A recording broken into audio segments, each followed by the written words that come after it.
Olá, aluno! Seja bem-vindo a mais uma aula do curso de Avaliação Podológica Ampla e Exames Podológicos. Hoje nós vamos falar sobre exames dermatopodológicos. Primeira coisa que a gente tem que pensar é o que seria o exame dermatopodológico, né?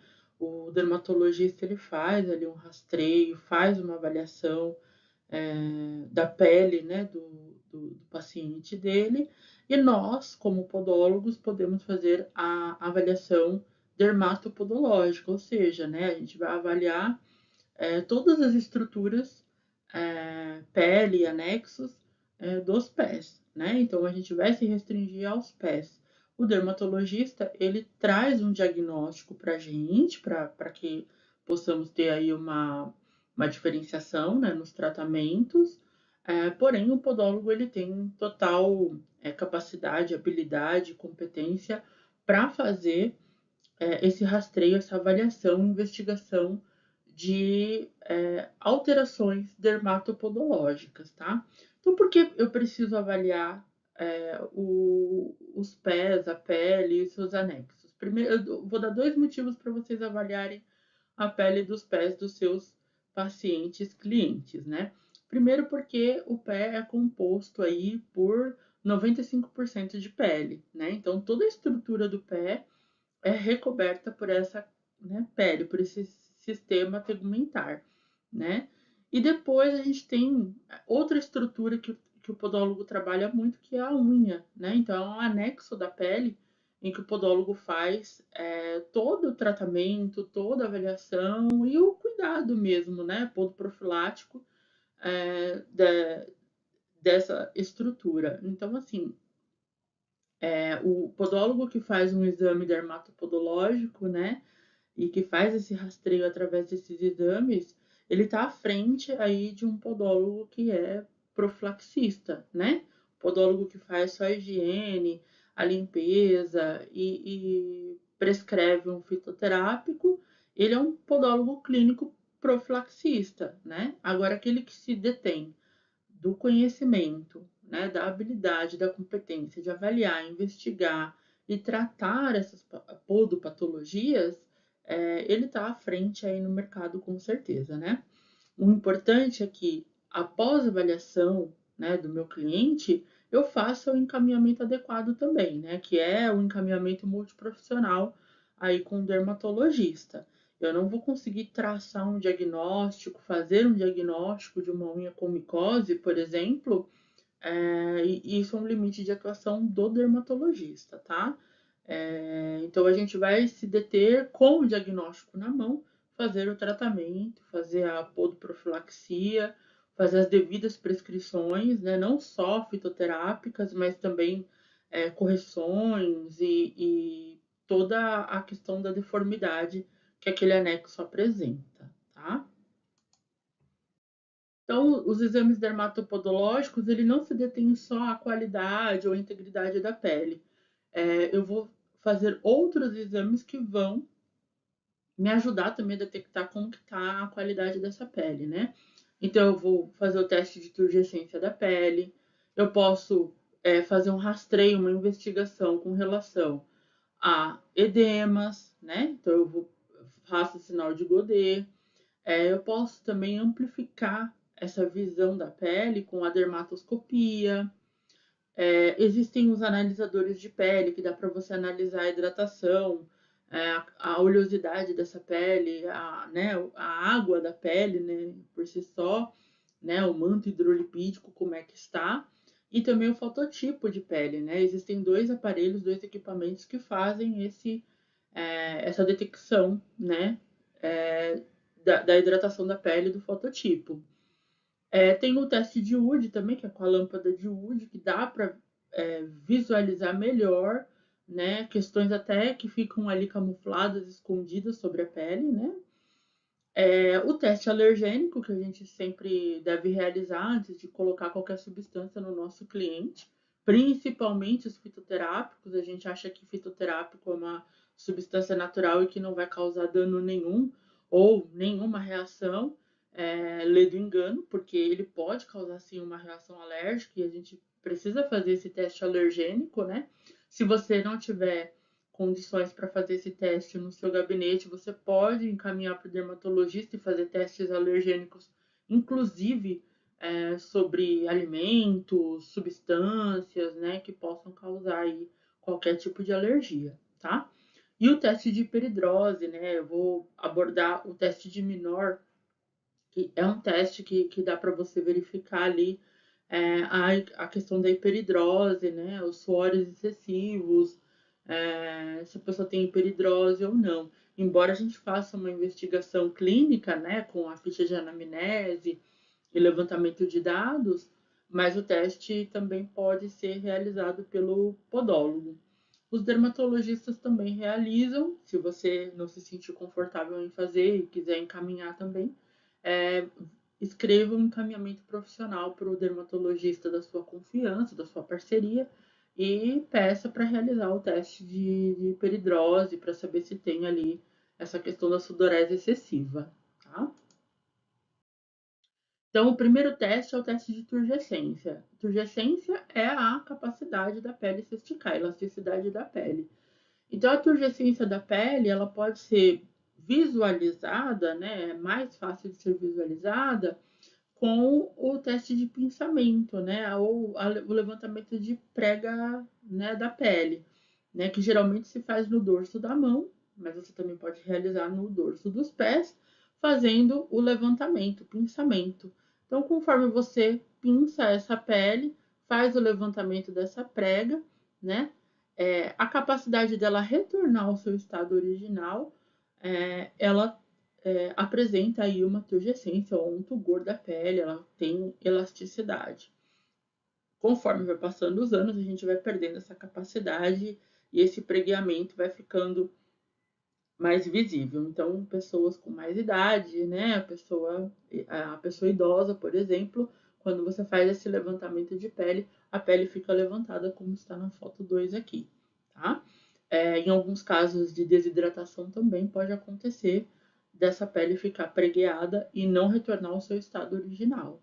É importante fazer esse exame, principalmente em idosos, né, pessoas idosas, exatamente por conta da desnutrição, né? A desnutrição, a desidratação é muito rápido, né? E pode ser fatal aí para as pessoas idosas, tá? Olha lá, o preguiamento, né? O resultado a gente observa o tempo de retorno, né? Dessa turgescência, tá?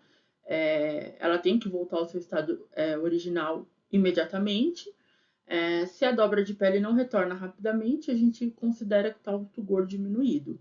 Se a dobra de pele retorna rapidamente, como a minha retornou aqui, né? A gente viu que retornou, fiz o pinçamento da pele e ela retorna ao seu estado original, significa que o tugor está preservado, né? Ainda temos fibras elásticas, elastina, colágeno, que estão fazendo esse movimento de elasticidade da pele, tá?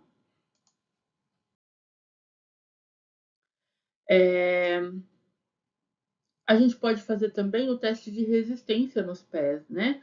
O tugor ele não é só medido no dorso, mas na plantar também. Na região plantar, a gente pode encontrar calosidades, calos e calosidades, o que é uma questão que vai apresentar resistência também na digitopressão, né?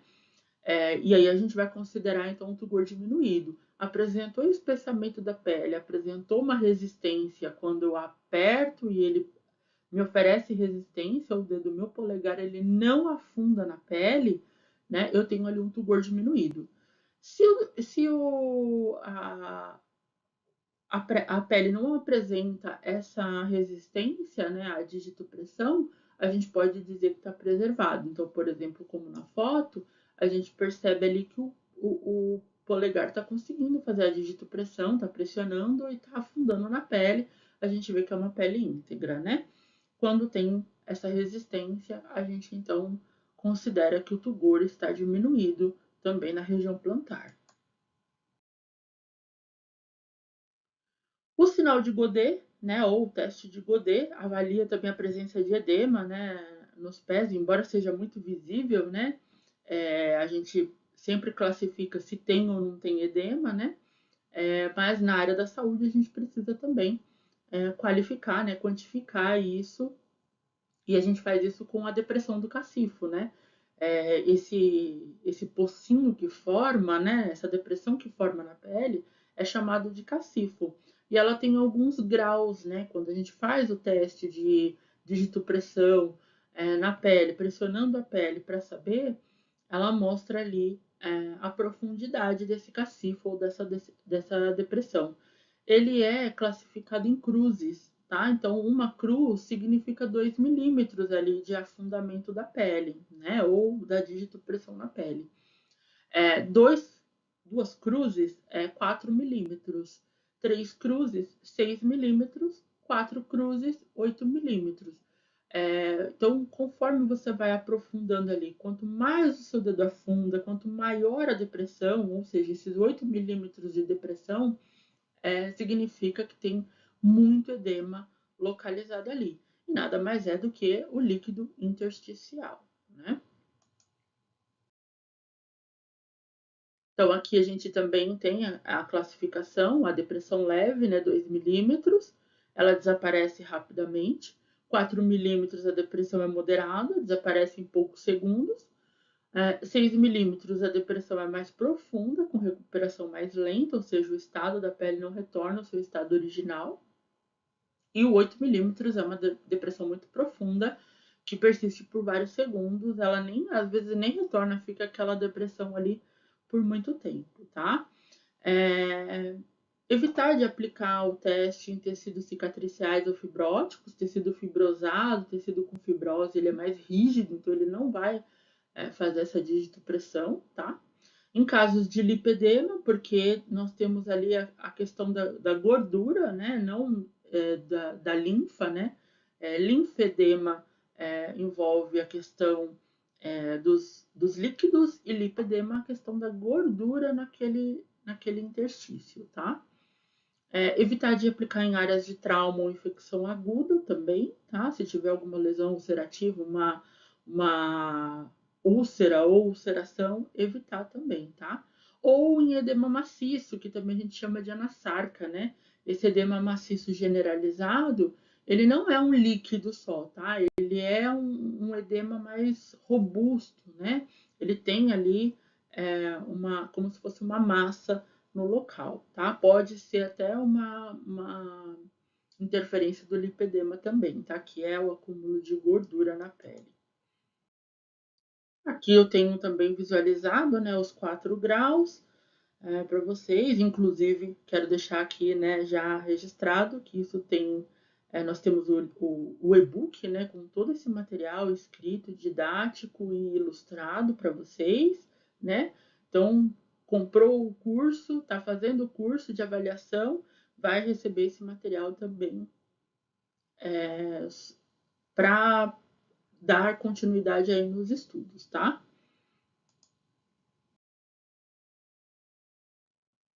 O teste de sinal de Stimmer, que o Stimmer ele também mostra a questão do lipedema, tá? E do linfedema, né? A gente vai verificar ele aqui, ó, no pregueamento também do segundo dedo do pé. Então, ele vai ser, né? Ele será positivo se há um espessamento, um endurecimento dos tecidos subcutâneos, ou seja, né? Eu tenho ali a presença do linfedema, tecido, fluido linfático, né? E negativo se ele não apresentar esse linfedema, né? A pele vai estar normal, vai ser possível fazer o pregueamento sem problema nenhum, tá? A gente consegue ver aqui nas imagens, né, o que é um edema, que é o acúmulo de líquido, geralmente aparece em um dos membros, pode aparecer nos dois, mas em volumes diferentes, né? E o linfedema, ele geralmente acomete um membro, né? Diferente, por exemplo, do lipedema, né? Que é o acúmulo de gordura que aparece nos dois membros, né? Na nossa próxima aula, vamos falar sobre dermatoscopia. Até já!